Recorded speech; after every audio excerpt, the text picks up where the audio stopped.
The U.S. Air Force's investigatory program was officially launched on January 2, 1948, under the code name of Project Sign. From the 243 cases studied, a report entitled An Estimate of the Situation was compiled by the Air Technical Intelligence Center. It concluded, flying saucers are probably real extraterrestrial spacecraft. Air Force Chief of Staff Hoyt Vandenberg found these conclusions unacceptable. He then ordered the Air Force to go out and find more earthly explanations. Project Sign then metamorphosed into Project Grudge.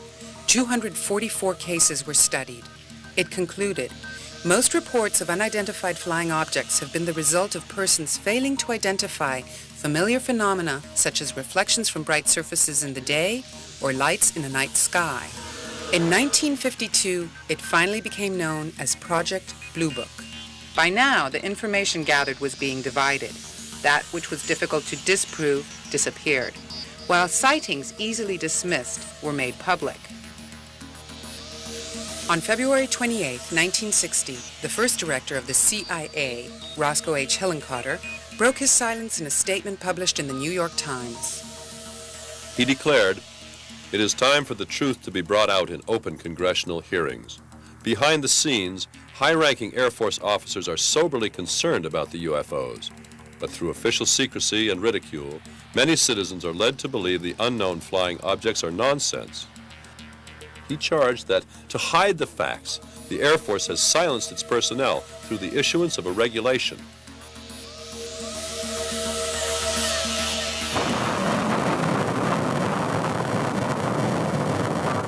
This was a secret time. America was obsessed with anti-communist sentiment, and there was great paranoia. To look on the brutal face of communism, Union Square in New York was the backdrop for these scenes of red violence. From their ranks will come the saboteurs, spies, and subversives should World War III be forced upon America. In addition to this, Orson Welles had demonstrated 20 years earlier just how gullible Americans were and how easily the public stampeded with fatal results. Ladies and gentlemen, I have a grave announcement to make. Incredible as it may seem, both the observations of science and the evidence of our eyes lead to the inescapable assumption that those strange beings who landed in the Jersey farmlands tonight are the vanguard of an invading army from the planet Mars.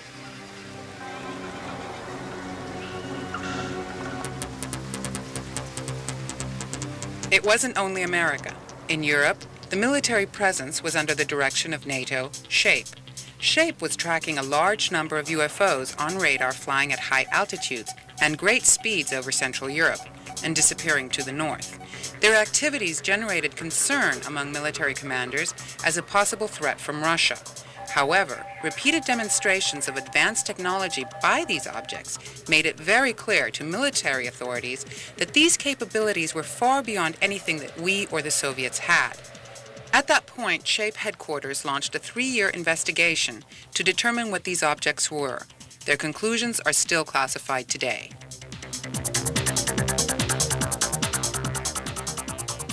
Robert Dean, former intelligence analyst at SHAPE, claims to have seen the report at NATO headquarters during the early 1960s. It was entitled An Assessment. After all the material had been collected, they brought it together and they wrote the final report with all of the appendices and annexes. Then, at that time, they made a determination and a recommendation to General Lemnitzer, the American four-star general that I worked for. And they suggested, this is so sensitive, this reality is so delicate, the conclusions that we have reached, we believe, could be essentially and substantially earth-shaking to the people unless they're prepared for it. We believe at this point that this should be given the highest classification NATO has. At that time was and still is cosmic top secret. Evidently, not everyone agreed. While still in Congress, Gerald Ford sent a letter to L. Mendel Rivers, chairman of the Armed Services Committee, on March 28, 1966. I strongly recommend that there be a committee investigation of the UFO phenomena. I think we owe it to the people to establish credibility regarding UFOs and to produce the greatest possible enlightenment on this subject. In 1966, congressional hearings were held with Secretary of Defense Harold Brown and scientific advisor of Project Blue Book, Dr. J. Allen Hynek. What is the Air Force hiding in this investigation? We have not been hiding anything. The investigations have been made public. The explanations of those where there is a clear explanation have been made public. The hearing this morning was public for just that reason. None of the evidence that I have examined would indicate any proof at all that we are being visited by extraterrestrials. Dr. J. Allen Hynek is one of the most important figures in this matter. As a senior government representative, he faithfully continued to dismiss all UFO sightings as swamp gas, mass hallucinations, temperature inversions, and conventional aircraft until Blue Book was terminated in 1969. However, 4 years later, he founded the Center for UFO Studies, which is still active today.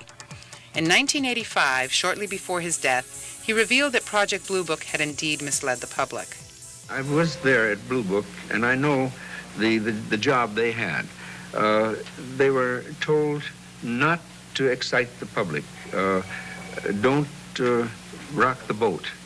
And I saw it in my own eyes happen that whenever a case happened that they could explain, which is quite a few, they made point of that and let that out to the media.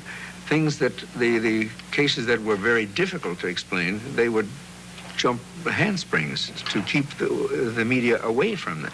For they had a job to do, to, whether rightfully or wrongly, to keep the public from getting excited. In December of 1984, a roll of unexposed film arrived by mail at the home of TV producer Jamie Chanderay. The contents revealed the existence of a super-secret committee formed in late 1947 to deal with the wreckage recovered near Roswell, New Mexico. Operation Majestic 12. The Majestic 12 were highly accomplished men, 6 military and 6 civilian. Sworn to secrecy, they were to analyze the physical evidence and learn about the motives and ultimate intentions of the occupants. There has been no official recognition of the Majestic 12 Committee, and there is controversy regarding the authenticity of some of the documents. However, records were found to suggest the contrary. UFO investigators Bill Moore, Jamie Chanderay, and Stanton Friedman spent over 11 years searching through 17 archives. Sifting through a paper trail of over 250,000 pages of memos, flight logs, and letters, the researchers concluded that a super-secret committee did in fact exist.